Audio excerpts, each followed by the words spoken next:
with Alan Grayson, who is my favorite congressman in the United States right now. He represents the district of, Orlando? South Orlando. South Orlando in Florida. For those of you who don't know, he was in the Congress for 2 years, then he was not in the Congress, and now he's back in the Congress, and we're so happy to have him out in California. Alan, you're out here raising money. And my understanding is that Congress today, Congress people spend anywhere from 30 to 70% of their time raising money when they could be doing the people's business. What do you feel is the best way to achieve campaign finance reform? There are people that are talking about having a constitutional amendment to overturn Citizens United, to say that corporations are not people, and that money is not speech, but others say that's going to take 10 years. What do you think is the way to end the corporate stranglehold over our political system? Well, first, the premise is actually correct. Congressmen, senators spend enormous, staggering amounts of time raising money for their campaigns. Senators can be free of this for 3 or 4 years because they have 6-year terms. But for members of Congress in the House, essentially what you're looking at is a 730-day campaign between one election and the next election. It never ends. Even in the election immediately, in the quarter immediately following the election, people are already raising money, trying to get what they need in order to survive. And the fact that there is so much independent expenditures now, this dark money, this sewer money that comes in from the outside from corporate special interests, makes both the Democrats and the Republicans feel like they have to do nothing but just run in order to stay in place, spend their time raising money when they should be spending their time doing the people's business. It's a trade-off. You can do one or you can do the other. You can't do both. In our case, we're very fortunate. I have the largest number of individual contributors of any Democratic member of the House. We have 100,000 people who've been kind enough to go to our website, congressmanwithguts.com, the very modestly named congressmanwithguts.com, or otherwise contribute to our campaign, whether it's online or by some other means. So I'm fortunate, particularly among the Democrats, in the sense that I get to legislate. But this is a chronic problem, not only because of the time that members spend, as Professor Lessig has demonstrated in his book, but also because of the incredible corrosive effect it has on legislating. It is inevitable that if you spend your time talking to donors, you will start to think about what they say, you'll start to think like them, you'll start to see it the way they see it, and the biggest donors of all are the corporate multinational special interests, the super PACs. It's often the case that if you're a member of Congress, the best score that you can accomplish when you're fundraising is to get a $10,000 check from a multinational corporation that's established a PAC. And congressmen spend all too much time and effort, not just in the fundraising process itself, but even the legislating, trying to placate and accommodate these special interests, not only for the money they give directly to the campaign, but also in the hope that they'll make these independent expenditures that the Citizens United decision by the Supreme Court has made possible. So what's the solution? Well, I have introduced what we call the Save Democracy platform. That's at the website savedemocracy.net. One of these bills says that when a corporation makes a political expenditure to influence a campaign, it must be approved in advance by the shareholders. Now, when you think about it, what's actually happening right now is that the corporate CEOs who make an average of $9 million a year, they are using corporate funds as sort of political slush fund that they spend any way that they regard as in their own interests. The shareholders of the company may have an entirely different view about what they regard as being in their own interests, and they should be the ones who have to make the decision. I think that in many cases these corporations act in secret. They've used the Citizens United loophole as a way to make these political expenditures and not even keep their fingerprints on it. If they're required to go in advance to their own shareholders and justify these things, in many cases they're unjustifiable, and there'll be far less of them, and they won't be for the benefit of a tiny group of people here in America who make an average of $9 million a year for themselves. So that's just one example. Beyond this legislation, this group of 8 bills called the Save Democracy platform at savedemocracy.net. I support Donna Edwards' constitutional amendment to reverse it. I think that it's already clear based upon the decision following the Montana litigation. Montana passed a bill, and in fact a constitutional amendment in Montana that was at odds with the radical decision by the Supreme Court. When that came up to the Supreme Court last year, 4 of the 9 members of the Supreme Court said they would vote to reverse Citizens United. So given the opportunity, given another case like that, when we have a different Supreme Court with 1 or 2 more Barack Obama appointments, we may see the court correct the problem itself. And if you read the decision, you realize that the decision is based upon a ridiculous premise. The ridiculous premise is that money has no influence over politics. That is utterly farcical. And I have to believe that anyone other than Justice Kennedy, who's over the age of 5 in this country, understands that that is a false premise. That's just not the way it is. And they simply wished away all the elements of corruption, all the elements of special interest favors that are endemic to Washington and pervasive in Washington for the sake of saying that people have the right to say what they want and beyond my Save Democracy platform, beyond similar bills introduced by, among other people, Congressman Larson and others, beyond the constitutional amendment that Donna Edwards has proposed that I support and I've co-sponsored, I think what we also need is public financing. I think that public financing will help to strengthen the voice of small donors. Most public financing campaigns, most public financing arrangements and schemes add public money to those candidates who have been able to raise money from large amounts of small donors. And I think that's a worthwhile thing to do. As it stands right now, it's far, far easier to get one PAC to give you a $10,000 check than to get 1,000 individuals to give you $10 each. In fact, among the Democratic House candidates, we're basically the only ones who do it. My campaign is the only campaign among the Democratic House candidates that raises millions of dollars from people who give an average of $38 apiece. In almost every case, even on the Democratic side, people look for that easy $10,000 check, and that's something that could be discouraged only through an alternative means of fundraising. What do you think of Move to Amend and their campaign to get all of the local towns and cities and states to pass these resolutions to overturn Citizens United? I think it's constructive, but what I'd also like to see is to see all these towns and states pass their own version of public financing, pass their own version of campaign finance reform, and let 1,000 flowers bloom. If all these different places that still are representing good government were to come up with their own plans and then have these cases go up and up and up to the Supreme Court, eventually the Supreme Court would say, no mas. And they'd say, we understand now that people have spoken. There is this sort of artificial creation of our own where we say that nobody can do anything to impede the rights of multinational corporations and the filthy rich, the billionaires and the trillionaires. And we realize now that what we've done is to try to defeat democracy itself. If we had 1,000 different cases of public finance and campaign finance reform working their way through the legal system, then the Supreme Court could not close their eyes to that. Eventually, they'd have to relent. Well, I'd like to think so, but I mean, this is the most corporate activist court working in the corporate interests that I think has ever existed in our country. And getting back to challenges to corporations, the Occupy movement was one that you were an early defender of. In fact, I cheered. I wasn't in the audience. It was the first time Bill Maher had a standing ovation, I understand, on his show, was when you were challenged by P.J. O'Rourke, who said to you, oh, maybe you should be their spokesman then. Now, let me tell you what they're talking about. They're complaining about the fact that Wall Street wrecked the economy 3 years ago, and nobody's held responsible for that. Not a single person has been indicted or convicted for destroying 20% of our national net worth accumulated over the course of 2 centuries. They're upset about the fact that Wall Street has iron control over the economic policies of this country, and that one party is a wholly owned subsidiary of Wall Street, and the other party caters to them as well. That's the real truth of the matter, as you said before. And get the man a bongo drum. They've found their spokesman. Okay?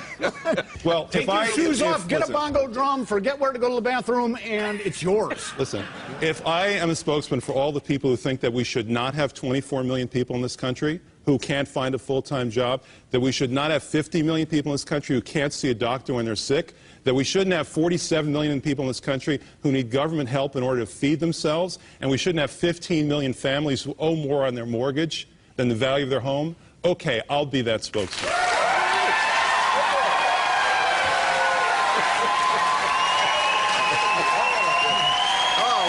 Standing in the audience. Okay.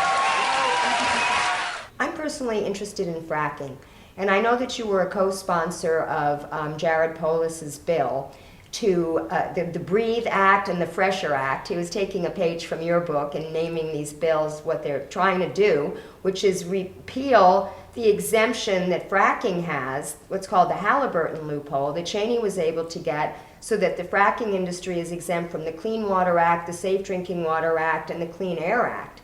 That did not even get a hearing, from what I understand, in the subcommittee of the Energy and Commerce Committee. When we have a Congress such as this, with these Republican intransigents that just don't want to pass any legislation, and when we have blue dog Democrats that side with the Republicans for other reasons, usually protecting corporate interests, why do you even want to be in this dysfunctional body? Why were you so anxious to get back into office, as opposed to being, an activist from outside? Because you're such a good agitator.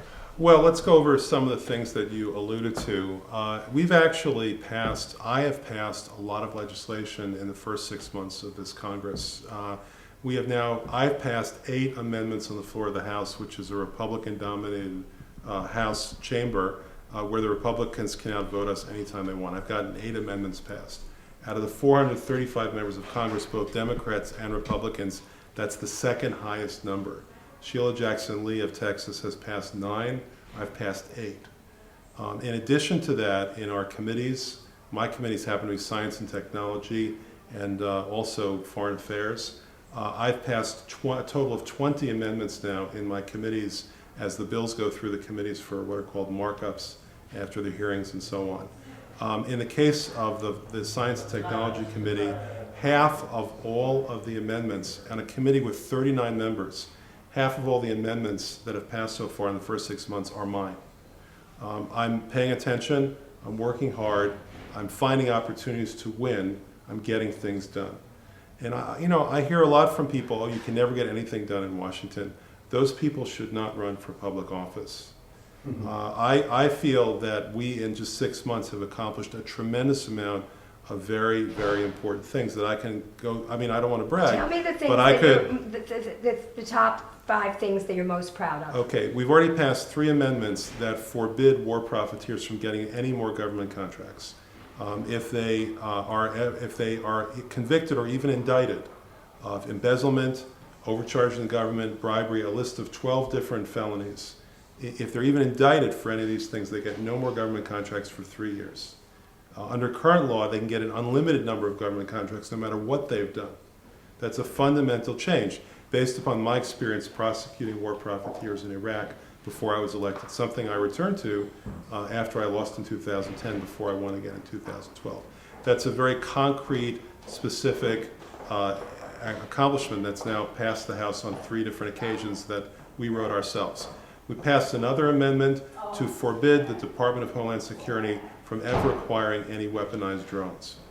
The Defense Department has now reached the point in its procurement process where they're trying to get rid of some of their older drones, and their thought was, well, give them to Homeland Security. Homeland Security can use them domestically against Americans. Mm-hmm. Okay, we have now passed a law in the House, the Grayson Amendment, that forbids that.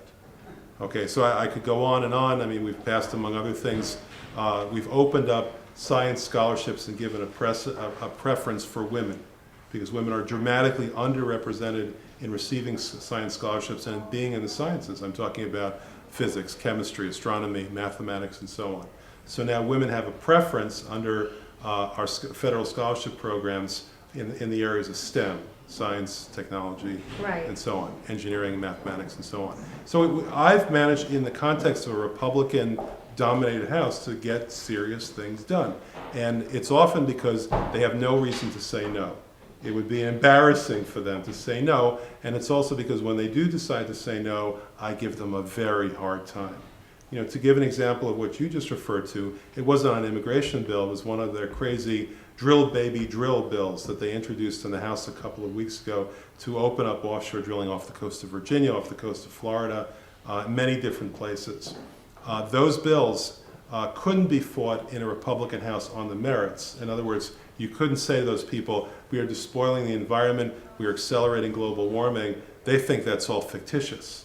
But what you could say to the Republicans, as I realized, was you could say to them, this is a violation of states' rights. So in those two occasions, I put in an amendment that would give the states veto power over drilling on certain lands and offshore. And the Republicans, many Republicans understood that to be a states' rights issue, and they found it very difficult to say no. Out of the 17 Republicans in Florida, where the population is inflamed against offshore drilling, out of the 17 Republicans, 14 Republicans and all 10 Democrats supported my amendment. We fought them on the first day we introduced this amendment, to a 213 to 213 tie. Only the second time in the last 5 years we had a tie vote in the House, even though they have 33 more Republicans in the House of Representatives than we have Democrats. We fought them to a tie. 2 Democrats were absent. If those 2 Democrats had not missed the vote, we would have won that day. On the second day, the next day, when we introduced the same bill, same amendment to a different drill baby drill bill, on that occasion, when the time ran out, when the clock said 0.00, at that point we actually were ahead, 210 to 209. They had to ignore the clock, they had to ignore the fact that time had expired, and they got one of their own members to switch his vote, which was a vote in favor of the Grayson Amendment, to change it to a vote against the Grayson Amendment, and then with the time expired, they gavelled it down and said Grayson lost by 1.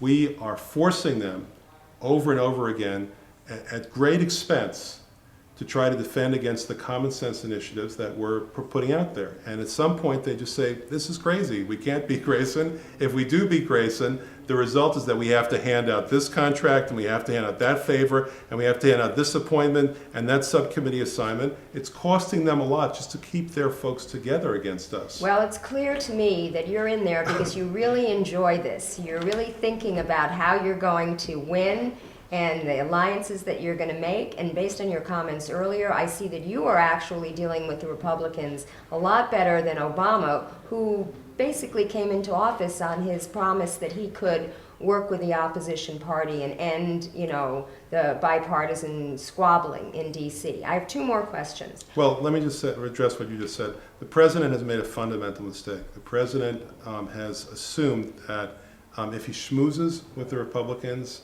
and makes efforts to hold his hand out and they somehow come to like him, they will support him and give him what he wants. That is completely false. The only way that you can beat the Republicans is to raise the specter that you will beat them. And that means actually pulling the votes, often not through schmoozing, but through framing, through setting it up in such a way so that they find it impossible to explain how they could possibly be against it. And then regardless of how they feel about me, some don't like me, regardless of how they feel about me, they have to vote for the Grayson Amendment whether they like it or not because it's framed properly. That's something the president hasn't learned yet. Okay, you were talking about Homeland Security using drones against Americans. You have a new bill, the Mind Your Business Act. Mind Your Own Business Act. Yeah, yes. we're at a point now where, thank God, 55% of the American people in the latest Quinnipiac poll believe that Edward Snowden is a whistleblower, not a traitor. So now that we've dispensed with talking about Edward Snowden, maybe we can get down to what Edward Snowden revealed, which is that our government is illegally spying on us. So what does your act do? Well, first, it's clear now that to me anyway, that our government is illegally spying on us. And I don't think this should in any way be viewed as an attack on President Obama. All the things that we're talking about are things that predate the Obama administration. All the Obama administration has done is failed to stop them. But in every other regard, these things are things that are at least going back to the Bush administration, in some cases going back to J. Edgar Hoover. But what we've learned now from Snowden's release of information, and by the way, it's from the information itself, not anything Snowden said, there are 2 things that we've learned from this. First is that every time we make a phone call in this country, the government gets a record of the call. Every single time. Roughly 1 billion telephone calls a day. And as far as anybody can tell, without releasing any confidential information or any classified information, there's no time limit to any of this. It goes back, all the way back apparently to Alexander Graham Bell. Watson, can you come here, please? The NSA got a record of that call as well.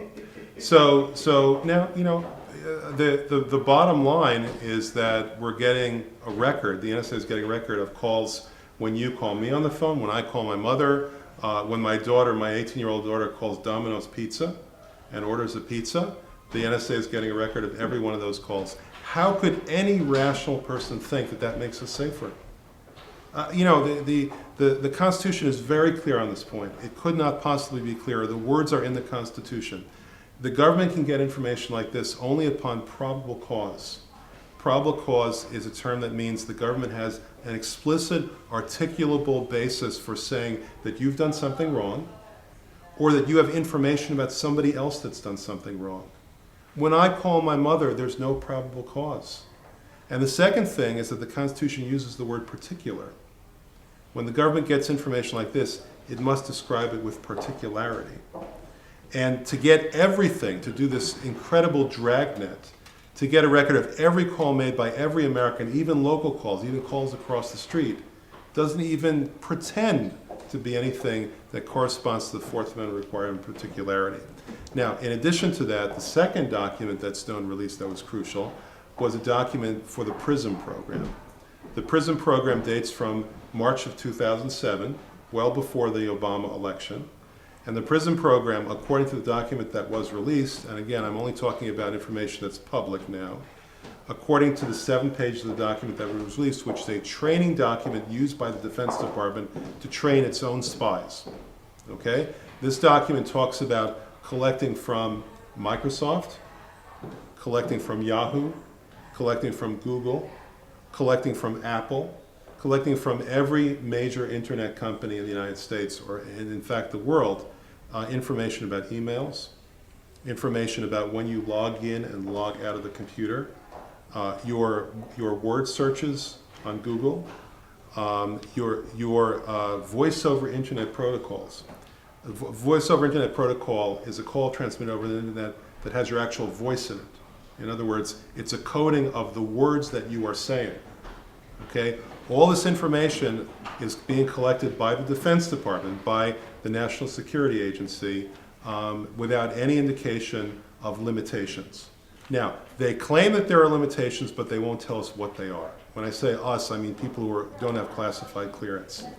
They haven't given any indication of whether it's universal or whether it applies to only 3 people. I think it's safe to say that it does not apply to only 3 people, though. So, again... So what does your bill do? Okay, my bill says that the Defense Department cannot collect any information about Americans on American soil unless, 1, there's direct evidence that American is involved in terrorism, or 2, that they're trying to enforce the Code of Military Justice, which is something that the Defense Department actually has jurisdiction over. And we have gotten 20,000 Citizen co-sponsors to come to our website, mindyourownbusinessact.com, and indicate their support for the bill. By the way, the bill is modeled very closely after a bill introduced by a Republican, Rand Paul. Yes, I was going to say you can get alliances there with the Libertarian wing of the Republican Party, because the Tea Party is very concerned about this. Well, yes. I mean, I heard Rush Limbaugh ranting almost incoherently about this just a few days ago on the radio. He is very concerned about the fact that dictator Obama can get this information. I'm more concerned about the possibility that dictator Palin can get this information, but regardless of who we are concerned about, the fact is that we're both concerned. You have the distinction of being the only congressman so far to see the contents of the Trans-Pacific Partnership. Tell us briefly what this document is and why we should be very afraid. Well, I wish I could tell you briefly or otherwise. The fact is that irresponsibly, the U.S. Trade Representative has made the entire document classified.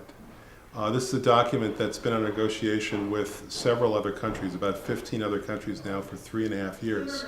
And in order to basically keep a very unpopular trade agreement away from public view, what they've done is they've said we regard all the drafts, all negotiations as classified, as if somehow it relates to our safety, which is a ridiculous position for them to take. So because I have classified clearance as a member of Congress, I was able to see this document. Interestingly enough, 110 other members of Congress asked last year, and they were not given access to the document, but they did give me access to the document. And I am disturbed. I think, as I described a few weeks ago, I think it's a punch in the face to middle-class America. It is a massive giveaway of our sovereignty. It sets up rights for foreign corporations to get access to benefits that domestic corporations and human beings in America will not have. And it's basically a contrivance, much like NAFTA, much like some of the other free trade agreements, like the World Trade Organization agreements. It's a contrivance to cut down on protections for workers, protections for the rights to organize, protections of safety, protections of health, anti-pollution measures. Essentially, everything that we do collectively to protect ourselves against the depravity of greedy multinational corporations. Yes, it creates, to my mind, global corporate hegemony, because if you're like Africa and you want to produce low-cost AIDS drugs and it interferes with Merck's patent, then you can't do it. Or France wants to ban GMOs and it interferes with Monsanto's patent, they can't do it. And if you question this, you go to this tribunal, which is staffed by corporate executives. So it's basically what these corporations want. I mean, they already have, I believe that we live in a corporatocracy, and corporations control both our political system and our economic system, and this is going to be like a global corporatocracy. It's horrible. I think, you know, again, a lot of what you described is information about the agreement that's leaked despite the fact that it's classified. Bear in mind who is negotiating it. The U.S. Trade Representative's Office consists of people who have been corporate lobbyists, people who want to be corporate lobbyists, and people who have been corporate lobbyists and want to be corporate lobbyists. Virtually no one else ever works for the U.S. Trade Representative's Office. It is basically, as part of the United States government, an in-house lobbying operation that tries to tie the hands of our democracy, tie the hands of popular will, and make it impossible for us to protect ourselves against greed.